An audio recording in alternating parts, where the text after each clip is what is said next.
Halo semuanya, perkenalkan nama saya Meli Kristina Simanjuntak, NPM 22905160 dari kelas 5A, Prodi Farmasi, Universitas Cut Nyak Dien.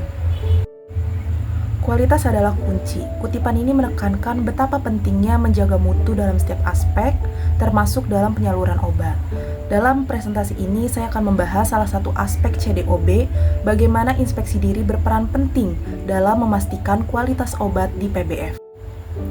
CDOB, singkatan dari cara distribusi obat yang baik, adalah cara distribusi atau penyaluran obat dan atau bahan obat yang bertujuan memastikan mutu sepanjang jalur distribusi atau penyaluran sesuai persyaratan dan tujuan penggunaannya. Tujuannya CDOB itu adalah untuk memastikan kualitas obat dan bahan obat yang beredar di pasaran dan menjamin bahwa obat yang didistribusikan itu sesuai dengan tujuan penggunaannya.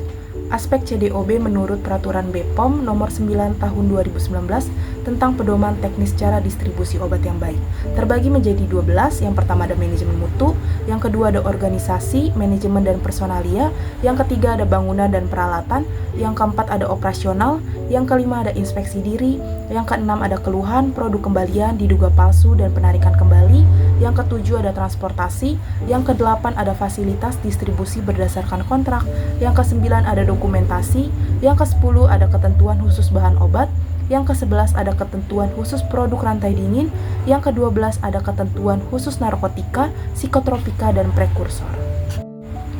Inspeksi diri. Inspeksi diri merupakan aspek kelima dari CDOB yang dilakukan untuk memantau dan mengevaluasi pelaksanaan dan kepatuhan yang dilakukan oleh pedagang besar farmasi atau PBF.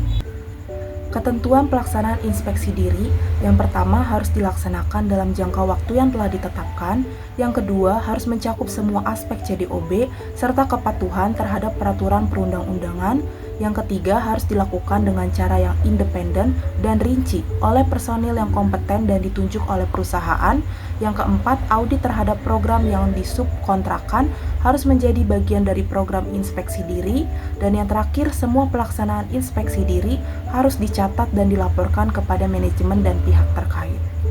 Tujuan inspeksi diri.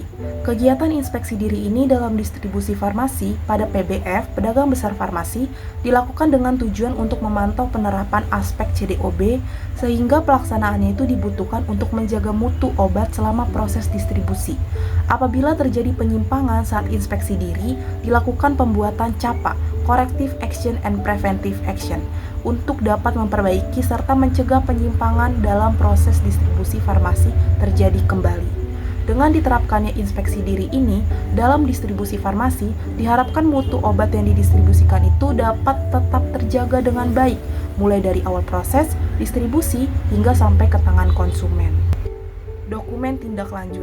Dokumen tindak lanjut mencakup proses pencatatan hasil inspeksi dan penyimpangan yang ditemukan. Lalu ada langkah-langkah perbaikan dan pencegahan, CAPA, Corrective Action and Preventive Action. Yang pertama ada pencatatan temuan. Semua pengamatan dan penyimpangan itu harus dicatat secara rinci dalam laporan inspeksi. Yang kedua ada identifikasi penyebab. Penyebab penyimpangan diidentifikasi untuk memastikan tindakan korektif dan preventif yang sesuai diterapkan. Korektif ini kayak memperbaiki sesuatu yang salah atau rusak, dan preventif ini kayak tindakan pencegahan. Lalu yang ketiga ada implementasi dan pemantauan CAPA. Tindakan perbaikan dan pencegahan harus didokumentasikan dan dipantau untuk memastikan implementasinya ini efektif. Lalu yang terakhir ada distribusi laporan. Salinan laporan inspeksi disampaikan kepada manajemen dan pihak terkait lainnya untuk evaluasi lebih lanjut. Sekian pembahasan saya mengenai inspeksi diri. Semoga apa yang sudah saya paparkan bermanfaat untuk teman-teman semuanya. Kurang lebih mohon dimaafkan. Terima kasih dan sampai jumpa.